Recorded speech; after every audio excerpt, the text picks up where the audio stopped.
नमस्कार, सरल टॉक में आप सभी का स्वागत है। आपके साथ मैं हूं गिरिराज शर्मा। 17 सितंबर यानी कि आज है देश के यशस्वी प्रधानमंत्री नरेंद्र मोदी जी का 71वां जन्मदिन, जिसे भाजपा पार्टी सेवा और समर्पण के रूप में मना रही है। 20 दिनों तक मनाएगी। तो वही देश का बेरोजगार युवा आज प्रधानमंत्री नरेंद्र मोदी जी के जन्मदिन को राष्ट्रीय बेरोजगार दिवस, अखंड पनौती दिवस, नेशनल अनएम्प्लॉयमेंट डे के रूप में मना रहा है और उसका सीधा और साफ कहना है कि हमें रोजगार दीजिए, सिर्फ बातों से काम नहीं चलेगा।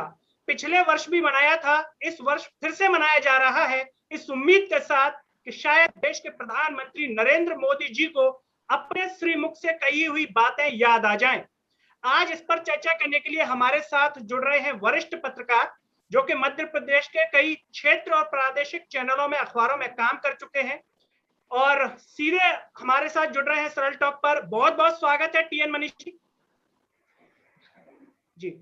चर्चा की शुरुआत करने से पहले सभी से एक अपील है कि सवाल को सब्सक्राइब कीजिए और इसे सोशल मीडिया के हर प्लेटफॉर्म पर शेयर कीजिए। टीएन मनीष जी, आज प्रधानमंत्री नरेंद्र मोदी जी का जन्मदिन है और देश के युवाओं ने इस दिवस को पिछले वर्ष भी राष्ट्रीय बेरोजगार दिवस के रूप में मनाया, इस साल भी मनाया। आपका एक लंबा अनुभव है पत्रकारिता का, ऐसा किसी प्रधानमंत्री के साथ पहले हुआ है कि बेरोजगार दिवस के रूप में उनका दिन याद किया गया? देखिए, जहां तक पहले हुआ है का सवाल है तो ये पुख्ता तौर पे तो नहीं कहा जा सकता, लेकिन विरोध जो है वो लोकतंत्र में बेहद जरूरी है। क्योंकि अगर आप लोकतांत्रिक व्यवस्था में रहते हैं, आपका संघीय ढांचा ऐसा है कि आप एक आम नागरिक होने के नाते अपनी सरकार से अपनी बात कह सकते हैं। तो एक पंत प्रधान के लिए ये शोचनीय विषय है, एक पार्टी के लिए ये शोचनीय विषय है जो वैश्विक स्तर पर यह मानती है कि आज हिंदुस्तान की सबसे ज्यादा संख्या वाली सदस्य संख्या वाली पार्टी है। तो क्या वास्तव में ये सबसे ज्यादा सदस्य संख्या वाली पार्टी अपने ही देश के शिक्षित युवा बेरोजगारों को उनका हक नहीं दिला पाई है? हकीकत क्या है? तो आप देखिए, पिछले कुछ दिनों पहले मध्य प्रदेश की राजधानी भोपाल सड़कों पर युवा उतरा था। उन युवाओं को रोजगार तो नहीं मिला, लेकिन पुलिस के डंडे मिले और लाठीचार्ज मिला। इसके बाद उनको भोपाल राजधानी से 25 किलोमीटर दूर एक स्थान पर सरकारी वाहनों से छोड़ दिया गया।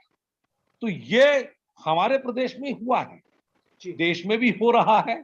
आप ये देखिए, कोरोना के बाद से गिरिराज लगातार हम जो है एक बहुत बड़ी परेशानी से आम समाज गुजर रहा है। आप देखेंगे कि 2 जून की रोटी का संकट है। आप देखेंगे कि इस समय जो हमारी अर्थव्यवस्था वो बेपटरी है। तो रोजगार जो है वो मूल मुद्दा है।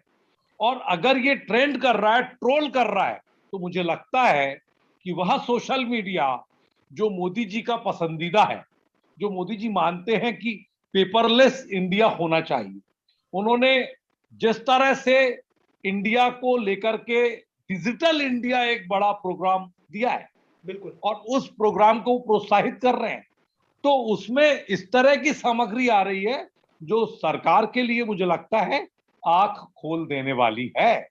आज हमें जी मनीष जी, जैसा कि आपने कहा कि पसंदीदा जो चीज है वो है प्रधानमंत्री नरेंद्र मोदी जी की सोशल मीडिया। युवा ने लाखों ट्वीट किए हैं इस साल और पिछले साल भी किए थे। तो क्या प्रधानमंत्री नरेंद्र मोदी जी की, उनकी टीम की इन ट्वीट्स के ऊपर नजर नहीं गई होगी? आखिर ऐसी क्या वजह है कि इन युवाओं को नजरअंदाज किया जा रहा है उन मुद्दों पर जिन मुद्दों पर ये सरकार बन के आई थी? युवाओं के रोजगार की बात कही थी कि हर साल 2 करोड़ रोजगार देंगे, लेकिन उन पर न तो मोदी जी कोई बात करते हैं मन की बात में, न ही उनकी पार्टी का कोई नेता बात करता है। देखिए, मैं आपको बता दूं, दरअसल भारतीय जनता पार्टी का जो आईटी सेल है, उस आईटी सेल ने जो पूरी तरह से उनका फोकस है वो विपक्ष पर है, विरोधियों पर है और उनके मानमर्दन पर है, उनको तंज कसने पर है। लेकिन उस प्लेटफॉर्म का इस्तेमाल सरकार हकीकत से नजरें चुराते हुए नहीं करना चाह रही है। सरकार सच्चाई से मुंह मोड़ती दिखती है इस पूरे मामले में। और खास बात यह है कि ये पूरा की पूरा जो मोदी जी का जन्मोत्सव का आयोजन है, 71वां आयोजन, उसमें बनारस के अंदर हर कुछ 71 हो रहा है। दूसरी चीज आप देखें कि 7 अक्टूबर तक ये पूरा मामला 21 दिन का चलेगा। उस 21 दिनों में बहुत कुछ होगा, लेकिन क्या उसमें भारतीय जनता पार्टी के देव दुर्लभ कार्यकर्ताओं के अलावा आम समाज है, इस हिंदुस्तान का अवाम है, इस हिंदुस्तान का हाहाकार करता, बेरोजगारी से लाचार, परेशान, बीमार, पीड़ित, गरीब, दमित, शोषित वो तबका क्या वास्तव में अपने पंत प्रधान को, अपने माननीय प्रधानमंत्री को आज जन्मदिन के अवसर पर दिल से दुआ दे रहा है, आत्मा से बधाई दे रहा है? ये प्रश्न है। इन प्रश्नों का लोकतांत्रिक व्यवस्था में जनप्रतिनिधियों को जवाब देना चाहिए। और जनता लोकतंत्र में जनार्दन होती है। मन की बात में जनगण का मन हमारे प्रधानमंत्री जी नहीं पढ़ पा रहे हैं, ये बहुत अफसोस की बात। बिल्कुल मनीष जी, अभी सीएम शिवराज सिंह चौहान जी ने कहा, आज ही कहा है कार्यक्रम में कि मैं भी मोदी जी की तरह बनूंगा, ना खाऊंगा ना खाने दूंगा। अगर बात की जाए रोड को लेकर के, अभी कुछ दिन पहले शिवराज सिंह चौहान जी ने कहा कि जल्दी से बस चयनित शिक्षकों को 1 महीने में हम नियुक्ति देने वाले। जो नियुक्ति 3-4 साल में नहीं मिली वो अब 1 महीने में मिल जाएगी। कई चयनित शिक्षक आत्महत्या कर चुके हैं, सुसाइड कर चुके हैं। क्या ये मुख्यमंत्री शिवराज सिंह चौहान की संवेदनहीनता को नहीं दर्शाता कि उन्होंने एक बार नहीं कहा कि युवाओं को जो है इस प्रकार का कदम उठाने की आवश्यकता नहीं है, मैं जल्द से जल्द नियुक्ति देने वाला हूं। अगर ये नियुक्ति देने वाले हैं तो इनको ट्वीट के माध्यम से कहने में क्या समस्या आ रही है? कह दें कि हम इतनी तारीख को नियुक्ति देंगे। देखिए साहब, ऐसा है गिरिराज जी कि मैं आपको बता दूं, आप भी जान रहे हैं, बहुत दिनों से चीजें देख रहे हैं, सरल टॉक करते हैं, सरल विषय पे आप सरल भाषा में कठिन विषय लाते हैं। मेरा ये कहना है सीधे तौर पर गिरिराज कि आप देखें कि ये वह मध्य प्रदेश है जो आर्थिक व्यवस्था के तौर पर सीहोर में सरकार बैठती है, एक रिसोर्ट में इनके विधायक के। उस रिसोर्ट में ये बात होती है कि राजस्व संग्रहण कैसे बढ़ाया जाए, ये बात होती है। उस रिसोर्ट में तमाम तरह के जतन होते हैं, बैठ करके सर जोड़ के मंत्रिमंडल बैठ रहा है कि भाई खजाना खाली है, कटोरा भरो, कैसे करना है, कौन से टैक्स लाना है। आप देखिए 45 से 50 रुपए लीटर का मिलने वाला पेट्रोल आज कहां पहुंच रहा है, डीजल आज कहां पहुंच रहा है। आज वेट के अलावा और भी एक लगाने की तैयारी, अब जीएसटी की बात चल पड़ी है।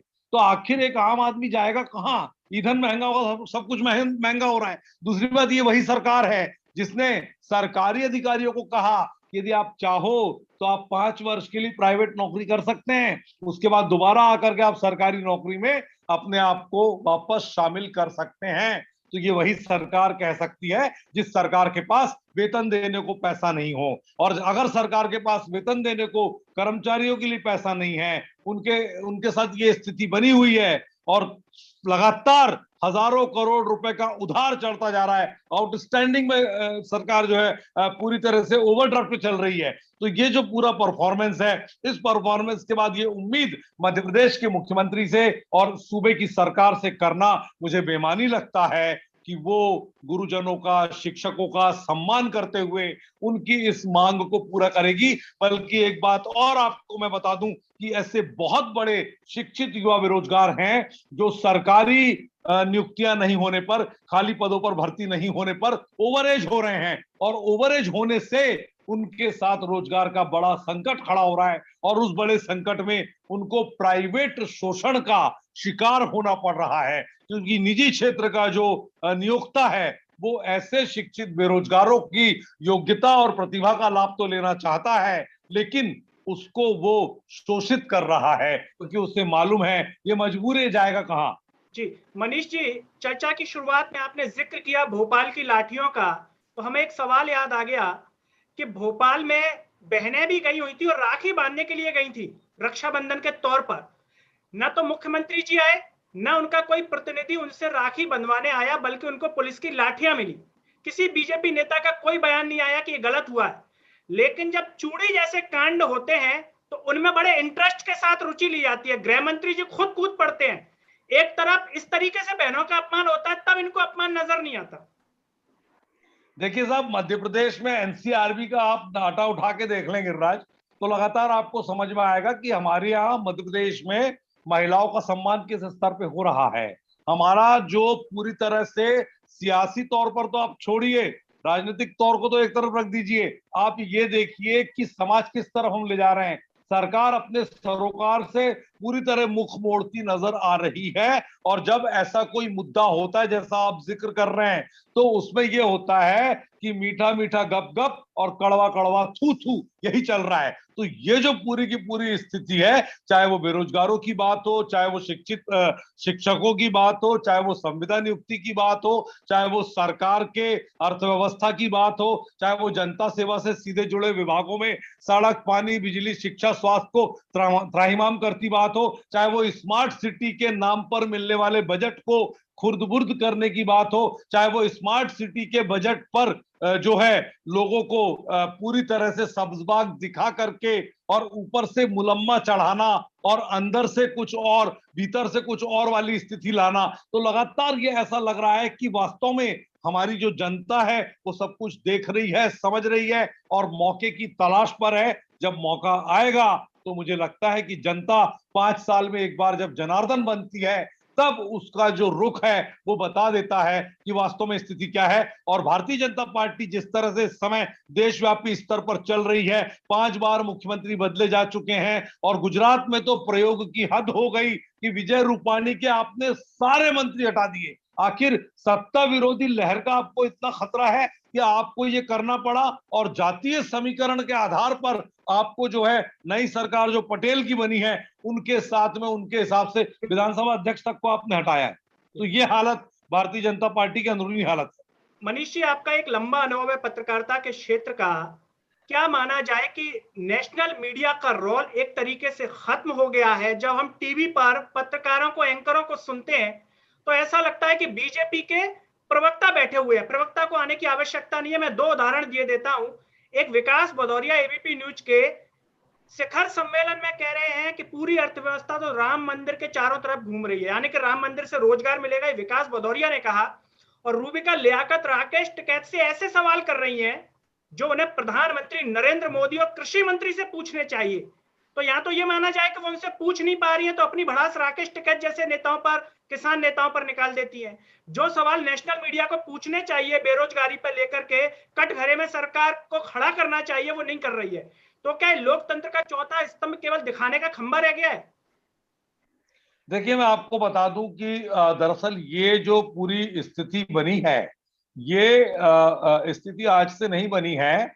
ये 21वीं सदी की जब कल्पना की गई और उस समय राजीव जी के टाइम पर, स्वर्गीय राजीव गांधी के टाइम पर, उसके बाद से जब औद्योगिकरण हुआ और जिस तरह से लिबरलाइजेशन आया, तो उस लिबरलाइजेशन ने हर तरह से स्थितियों को बदला है। और भारतीय पत्रकारिता का जो बाजार भाव है, उस बाजार भाव को सत्ता का केंद्र तय करने लगा।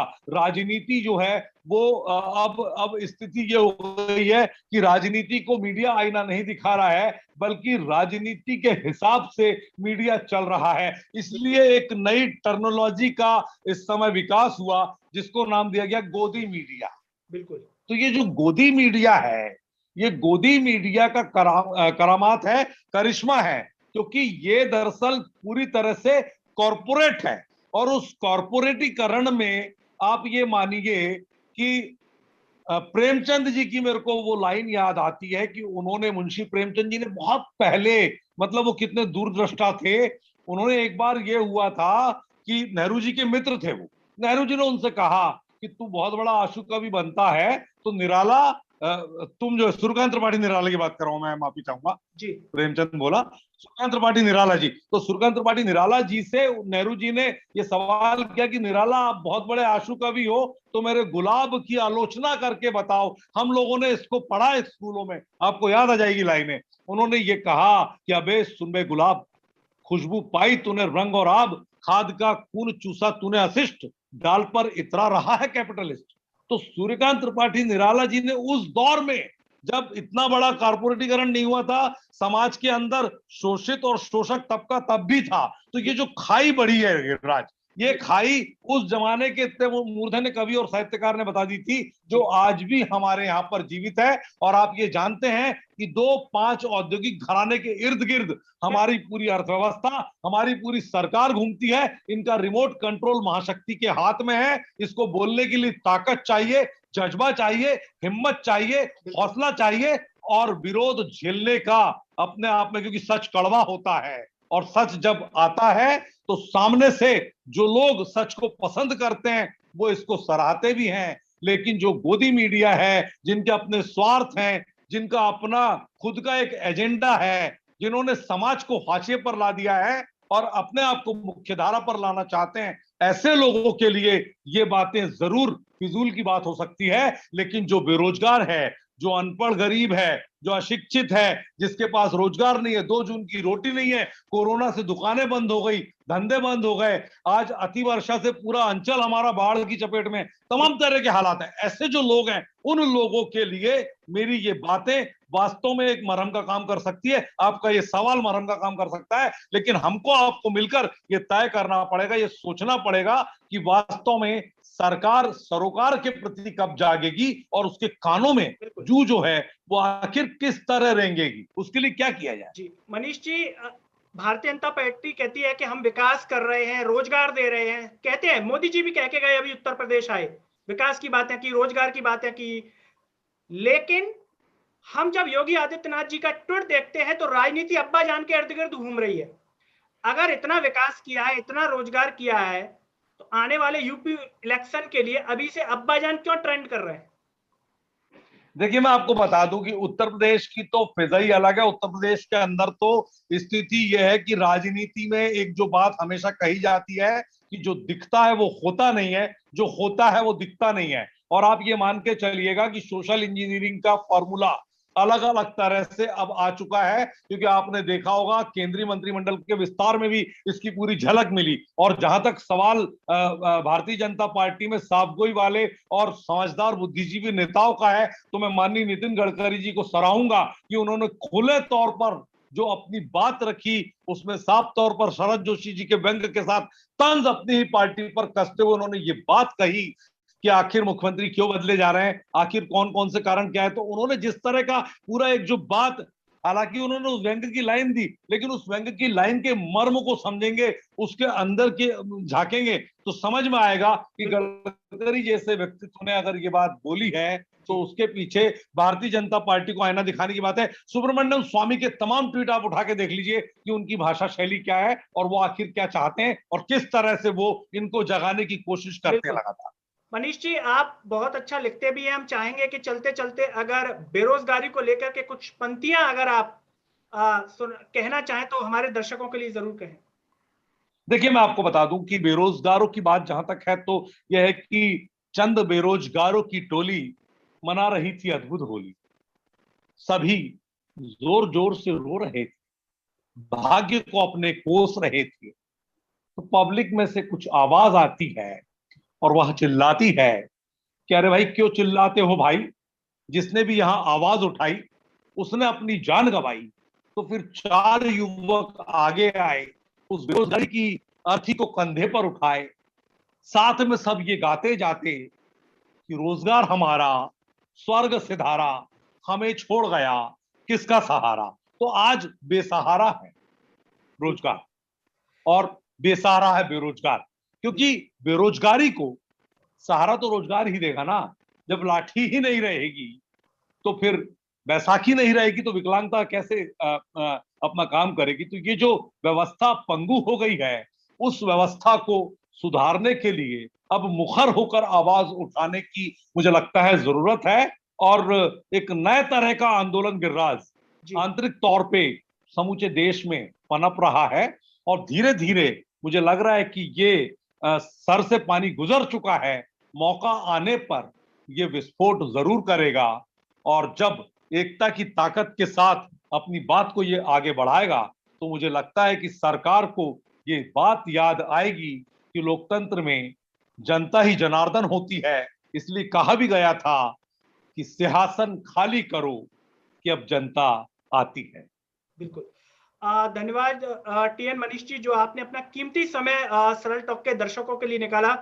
तो दोस्तों, ये थे हमारे साथ वरिष्ठ पत्रकार टीएन मनीष जी, जिन्होंने साफ तौर पर कहा कि आने वाला समय जरूर बताएगा, जो धीरे धीरे जो रूप पनप रहा है वो सामने जरूर आएगा समय आने पर। और जिस तरीके से भारतीय जनता पार्टी का क्रियाकलाप है कि बातें कुछ करते हैं लेकिन कार्य कुछ करते हैं, बात करेंगे रोजगार की लेकिन देंगे नहीं, वो साफ तौर पर सामने आ रहा है। और इसलिए शायद बेरोजगार युवा मजबूर है राष्ट्रीय बेरोजगार दिवस मनाने के लिए। दोस्तों, हमारे साथ फिलहाल इतना ही। चलते चलते सभी से एक ही अपील है कि सरल टॉक की आवाज को सब्सक्राइब कीजिए और इसे सोशल मीडिया के हर प्लेटफॉर्म पर शेयर कीजिए। अगले वीडियो में आपसे फिर होगी मुलाकात। तब तक के लिए मुझे और टीएन मनीष जी को दीजिए इजाजत। नमस्कार।